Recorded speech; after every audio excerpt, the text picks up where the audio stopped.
दोस्तों टाटा पावर की बात करें तो स्टॉक पिछले कई समय से एक साइलेंट मोड में दिखाई दे रहा है, बड़ी कोई एक्टिविटी दिखाई नहीं दे रही है और लोगों को समझ में नहीं आ रहा कि स्टॉक दौड़ क्यों नहीं रहा है, जबकि बाजार लगातार दौड़ रहा है। सेंसेक्स फिलहाल ऑल टाइम हाई के आसपास है, उसके बावजूद भी यहाँ पे टाटा पावर के शेयर में काफ़ी ज़्यादा गिरावट दिखाई दे रही है, जबकि कोविड काल में यही स्टॉक एक रॉकेट की गति से दौड़ा था और बहुत ही ज़बरदस्त रिटर्न दे चुका था। लेकिन ऐसा इस बार क्यों नहीं हो रहा है? तो आपको ये ध्यान रखना है कि हर स्टॉक का एक समय आता है तभी स्टॉक दौड़ता है। चाहे आप IRFC को ले लीजिए, IRFC कंपनी बहुत ही थी मजबूत, फंडामेंटली सब कुछ अच्छा था, लेकिन उसके बावजूद भी जब से IPO आया, डिस्काउंट में लिस्टिंग हुई, उसके बाद में उसकी प्राइस बढ़ी नहीं। पिछले एक साल से देखें तो वो डिस्काउंट प्राइस में ही रहा, IPO प्राइस से ऊपर नहीं जा पाया। लेकिन जब ये दौड़ने लगा तो लगातार दौड़ा, आप देख सकते हो एक तरफा दौड़ा, लोगों को मालामाल कर गया।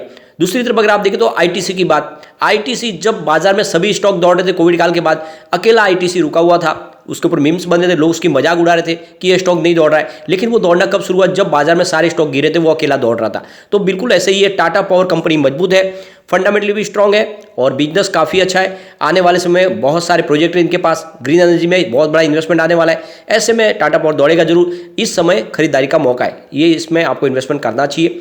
अब पूरे बाजार की अगर हम बात करें तो यहाँ पे सबसे बड़ी बात है कि बाजार में भी इस समय थोड़ा सा ठहराव आ चुका है। आपने देखा होगा कि फ्राइडे को कोई बड़ी तेजी नहीं थी। इसके बीच में दो बहुत बड़ी अपडेट निकल के आ रही है, जिनको हम एक एक करके डिस्कस करने वाले, उसका इफेक्ट टाटा पावर को होता हुआ दिखाई दे सकता है। सबसे पहले अगर हम BSE सेंसेक्स की बात करें तो 62,293 के स्तर पे हमने क्लोजिंग देखी, जहाँ पे 20 पॉइंट की मामूली सी तेजी थी, यानी 0.03% की तेजी। अब ये मामूली तेजी कही जाएगी, एक तरह से फ्लैट क्लोजिंग है और इसके पीछे वजह है प्रॉफिट बुकिंग। निफ्टी एनर्जी में अच्छी तेजी थी, आप देख सकते हो 26,452 के स्तर पे 0.53% की तेजी, यानी लगभग आधा % की तेजी थी।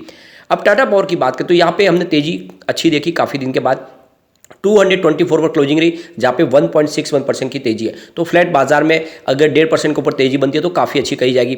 अब यहाँ पे देख सकते हो पिछले एक साल के हिसाब से देखें तो फिलहाल 2.58% की तेजी है और 6 मंथ के हिसाब से स्टॉक में 0.16% की गिरावट है, यानी लगभग 6 महीने पहले भी इसकी प्राइस वही थी 224 की और अब आज भी वही प्राइस, यानी 6 महीने से स्टॉक में कोई भी हमने मूवमेंट बड़ा देखा नहीं।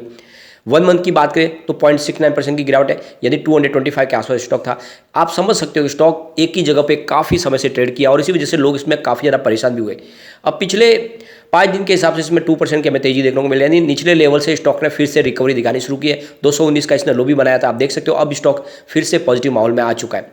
इसके बीच में एक बहुत बड़ी अपडेट निकल के आ रही है, जैसे कि आपको पता होगा गवर्नमेंट इलेक्ट्रिसिटी अमेंडमेंट बिल लेकर आई है और इस बिल के माध्यम से सरकार एक बहुत बड़ा रिवॉल्यूशन लाने जा रही है पावर सेक्टर में। आपको पता होगा अलग अलग डिस्कॉम का करीब 2.5 लाख करोड़ का कर्ज बाकी है पावर सेक्टर की कंपनियों को और इस वजह से कंपनियां अपने बिजनेस को आगे बढ़ा नहीं पा रही है और ऐसे में सरकार चाहती है कि ये जो डिस्कॉम का कामकाज है उसके सामने प्राइवेट प्लेयर भी लोगों को सेवाएं दे। यानी इस समय जो है पूरा का पूरा सिस्टम पूरा डिस्कॉम के हाथ में, जो अलग अलग स्टेट के हिसाब से डिस्कॉम चलती है और लोगों को इलेक्ट्रिसिटी प्रोवाइड करती है, लेकिन सरकार चाहती है कि प्राइवेट प्लेयर भी बाजार में आए और लोग अब उनके पास चॉइस हो कि वो चाहे तो डिस्कॉम से बिजली खरीदे या किसी और प्राइवेट प्लेयर से खरीदे। जिस तरह से अगर आप देखें तो आप किसी का भी केबल कनेक्शन खरीद सकते हो, चाहे आप इंटरनेट किसी का भी यूज़ कर सकते हो, आप कोई भी सिम यूज कर सकते हो, बिल्कुल वैसी ही सुविधा सरकार देना चाहती है। लेकिन यहाँ पे जितने भी यूनियन है, जैसे कि आप देखें एम्प्लॉयज़ यूनियन है या फिर इंजीनियर एसोसिएशन यूनियन है, वो इसका विरोध करें। उनको लग रहा है कि अगर ये बिल पास हो जाता है तो फिर उनके जॉब चले जाएंगे और आने वाले इसमें जैसे प्राइवेट प्लेयर आएंगे तो धीरे धीरे डिस्कॉम का काज पूरा ठप हो जाएगा, लोगों का कारोबार ठप होगा। और वो उनका कहना ये भी है कि पहले तो ये जितनी भी प्राइवेट प्लेयर है बहुत सस्ती बिजली देंगे, जिसकी वजह से सारे डिस्कॉम डिस्ट्रॉय हो जाएंगे। उसके बाद में वो बिजली का प्राइस बढ़ाएंगे और लोगों को बहुत सारा लॉस देंगे। साथ में जो फिलहाल सब्सिडी मिलती है किसानों को, वो सब्सिडी भी नहीं मिलेगी, लोगों को भी सब्सिडी बंद हो जाएगी। तो ऐसी बातें हो रही है और इसीलिए यहाँ पे विरोध किया जा रहा है और अब कहा जा रहा है कि जिस तरह से सरकार आगे बढ़ रही है उस हिसाब से लग रहा है कि कहीं ये बिल पास ना हो जाए। तो ऐसे में अब जितने भी एसोसिएशन है, चाहे एम्प्लॉय एसोसिएशन हो या फिर इंजीनियर एसोसिएशन हो, उनकी तरफ से कहा जा रहा है कि अगर ऐसा हुआ तो हम स्ट्राइक करेंगे, हम इस बिल को पास नहीं होने देंगे और ये बिल अगर पास करना है तो पहले हमसे बातचीत करें और हमारे साथ में बातचीत करके फिर रास्ता निकालने के बाद में ये बिल पास होना चाहिए, ऐसे डायरेक्ट बिल पास न करें। तो ये मामला फिलहाल बहुत ज़्यादा मुसीबत से गुजर रहा है। वैसे भी अगर आप देखें तो सरकार इसको स्टैंडिंग कमेटी में भेजी है, लेकिन सरकार इस बिल को पास करवाना चाहती है क्योंकि इलेक्ट्रिसिटी डिपार्टमेंट एक बड़े रिवॉल्यूशन की जरूरत है, एक नया वहाँ पे तेज़ी से कारोबार वृद्धि हो। आप समझ सकते हो कि अगर इस बिल के माध्यम से पास हो जाता तो ग्रीन एनर्जी में भी एक बड़ा रिवॉल्यूशन आ सकता है और इसीलिए सरकार चाहती है कि बिल पास हो। अब यहाँ पे दूसरी एक और बड़ी अपडेट निकल के आ रही है, पिछली बार आपने देखा था कि इलेक्ट्रिसिटी कंजम्पशन बढ़ने की वजह से शॉर्टेज हो गई थी और काफ़ी स्टेट के अंदर बिजली शॉर्टेज की संभावना बनी थी, काफ़ी जगह पे बिजली ट्रिप हो गई थी, लोगों को काफ़ी ज़्यादा प्रॉब्लम हुई थी।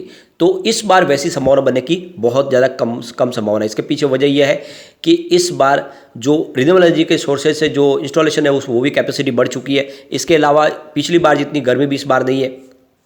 तो ये जो रिपोर्ट निकल के आ रही है कह रही है कि इस बार पिछली बार की तुलना में इस बार इलेक्ट्रिसिटी कंजम्पशन भले ही उसके हिसाब से, लेकिन इस बार आप देखें तो कोल की डिमांड प्रचुर मात्रा में है।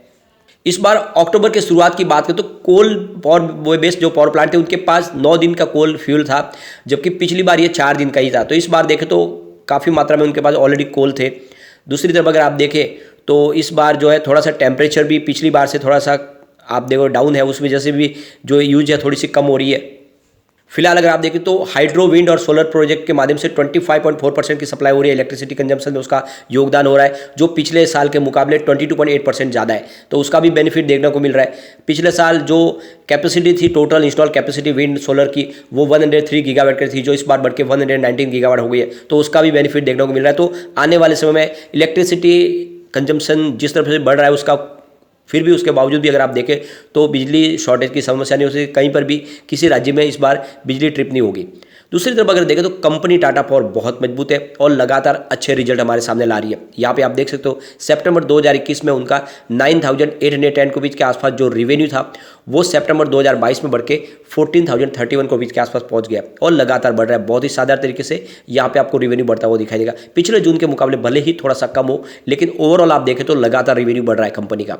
इसके अलावा कंपनी के प्रॉफिट को देखें तो सितंबर 2021 में जहाँ पे 422 करोड़ का प्रॉफिट था, जो सितंबर 2022 में बढ़ के 819 करोड़ के आसपास पहुंच गया, दुगुना हो चुका है। पिछले एक साल में प्रॉफिट दुगुना हो गया। ऐसे में प्राइस कैसे रुकेगी? आप समझ सकते हो, जिस कंपनी का प्रॉफिट एक साल में दुगुना हो जाता है, क्या उस शेयर की प्राइस रुकनी चाहिए? तो बिल्कुल कुछ समय की संभावना बन रही है, जल्दी इसमें बहुत बड़ी तेजी आएगी और स्टॉक रॉकेट की गति से दौड़ेगा, क्योंकि यहाँ पे कंपनी का बिजनेस बहुत तेजी से बढ़ रहा है। अगर आप नेटवर्क देखें तो वो भी लगातार बढ़ता हुआ दिखाई देगा। सितंबर 2021 में जहाँ पे 21,277 करोड़ के आसपास था, वो सितंबर 2022 में बढ़ के 25,680 करोड़ के आसपास पहुंच गया।